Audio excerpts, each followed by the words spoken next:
Bom dia a todos. Eu queria, em primeiro lugar, agradecer o convite da Débora e da AmCham para participar desse painel, agradecer a liderança do Zé Rubens e a presença de todos os colegas aqui, para comentar um pouco com vocês a respeito da experiência da Oxiteno. A Oxiteno talvez seja uma empresa menos conhecida do que outras parceiras e colegas aqui no palco, mas carrega no seu DNA um componente importante que é capital brasileiro. Capital brasileiro que vem associado a uma marca de uma presença muito forte, que é o Grupo Ultra, e que apostou na Oxiteno como uma grande bandeira de internacionalização. Então, dentro de todo este contexto, a Oxiteno acaba sendo uma empresa bastante especial para o capital do Grupo Ultra, para o setor privado brasileiro, no sentido de buscar levar a bandeira do Brasil a países da região, principalmente na América Latina, onde nós temos uma presença muito forte.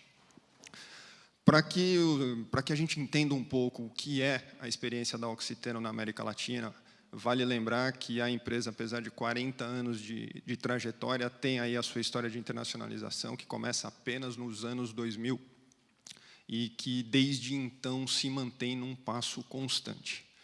A empresa, na verdade, foi buscar nos seus mercados vizinhos a oportunidade de continuar crescendo. Hoje nós somos líderes no mercado nacional na fabricação de insumos para diversas indústrias, principalmente nas indústrias de agroquímicos, nas indústrias de higiene pessoal, cosmético, beleza, nas indústrias de tintas e vernizes, no setor de petróleo e gás. Mas essa fronteira natural, ela começa a ser explorada exatamente pela necessidade de se buscar alternativas a essa posição que se consolidou já no mercado brasileiro.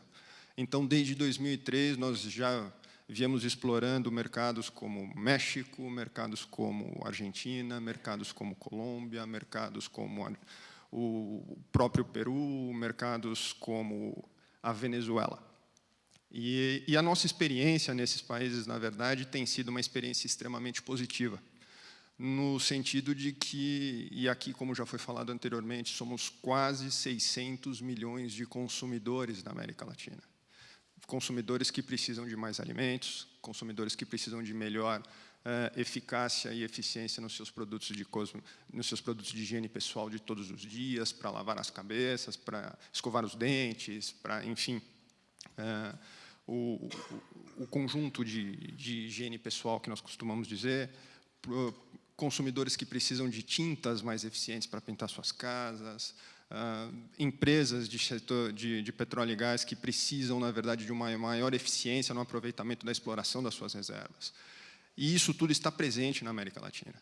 E é nesse horizonte que a Oxiteno tem apostado e podemos dizer que, de uma maneira ou de outra, bastante bem-sucedida.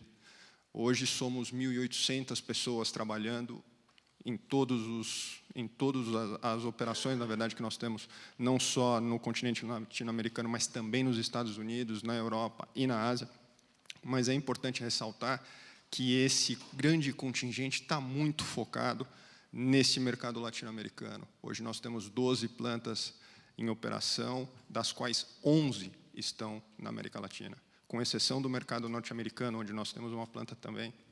O foco é realmente continuar investindo na América Latina como uma plataforma potencial importante, não só para abastecer os mercados locais, como o Gilberto aqui comentava, mas porque nós entendemos também que existe um espaço muito grande para o crescimento dessa aproximação da América Latina com as outras regiões do mundo. Então, existe essa necessidade de se buscar superar alguns desafios que já foram comentados aqui anteriormente. Nós temos aí o papel do governo, dos governos, na verdade, de cada um desses países a ser incrementado. Nós temos uma mudança de perspectiva política e econômica em diversas regiões aqui na América Latina, mas é importante também ressaltar algo que eu comentava com o Zé Rubens antes do painel se iniciar, que é a responsabilidade do setor privado nesse contexto, que é um pouco como aquilo que o Gilberto comentou aqui antes, o risco de se fazer um investimento, buscar se conscientizar de que não existe retorno sem o risco que o investimento traz intrinsecamente. E isso quer dizer apostar, eventualmente, em cenários desafiadores para que, ali na frente, quando a crise passar, nós estarmos numa posição um pouco mais consolidada, de melhor entendimento dos mercados, para que possamos aproveitar essas oportunidades. E é nesse sentido, inclusive, que nós acabamos investindo também naquele que é o grande mote da companhia hoje, em direção às próximas décadas, que é a inovação. No caso da Oxiteno, particularmente, nós temos 5 centros de pesquisas espalhados pelo mundo, todos eles na América Latina. Por uma razão muito simples. Nós entendemos que a inovação ela está atrelada ao conhecimento. O conhecimento pode ser desenvolvido independentemente da localização. O que se necessita é muita perspicácia, é muita dedicação, é muita paciência e, principalmente, acreditar naquela régua de cautela, de estratégia e de perseverança. Isso não significa que não hajam os desafios a serem superados. Um ponto que foi extremamente discutido aqui é a questão dos gargalos logísticos. E, obviamente, que esse é um problema muito importante para a Oxiteno.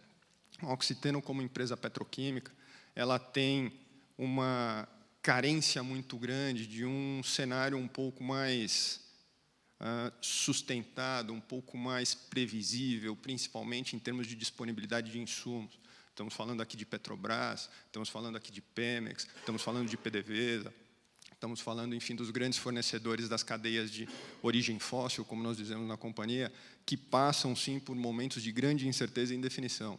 Mas, ao mesmo tempo, a linha das matérias-primas renováveis, que é um grande portfólio de produtos dentro da companhia, também enfrenta essas mesmas dificuldades. Só para que a gente tenha uma ideia, nós trabalhamos com óleos e álcools vegetais, que são processados, inclusive, na única planta fabricante de álcoois graxos no continente americano, que está localizado no polo petroquímico de Camaçari, na Bahia. É dessa planta, inclusive, que nós abastecemos todos os nossos clientes e o nosso próprio consumo cativo, desde o México até a Argentina. E essa planta processa, por assim dizer, 100 mil toneladas de álcoois naturais ao ano. Álcoois esses que nós somos obrigados a comprar na Malásia, porque esses mesmos álcoois produzidos no Brasil, aqui no interior do Pará, têm o seu custo de transporte do Pará até na Bahia mais caro do que 30 dias de navio que esses produtos têm que percorrer desde a Malásia.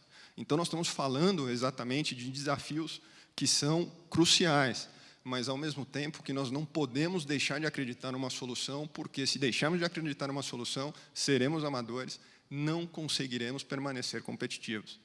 Então, a mensagem que eu queria passar é de que existem os desafios, mas, ao mesmo tempo, as oportunidades estão aí e que nós temos que tentar entender a melhor maneira de explorá-las. Obrigado. Bom, além de agradecer mais uma vez, é só para reforçar a nossa visão de que os desafios existem na mesma medida que as oportunidades. Da mesma forma que nós temos que cobrar, e temos que cobrar dos governos nacionais, uma postura mais clara em relação à perspectiva de atração de investimentos, de integração comercial, de segurança jurídica, de previsibilidade, o setor privado também precisa assumir a sua parcela de responsabilidade nisso e assumir o risco inerente que é fazer negócios na América Latina. Diante disso, é óbvio que alguns sucessos vão acontecer e outros muitos insucessos, mas o importante é que nós acreditemos que os movimentos que as empresas têm de fazer, que o setor privado como um todo tem de fazer, eles serão recompensados no futuro em maior ou menor medida. Então, esse tem que ser um mote que leva, enfim, que impulsiona essa perspectiva de integração. Muito obrigado.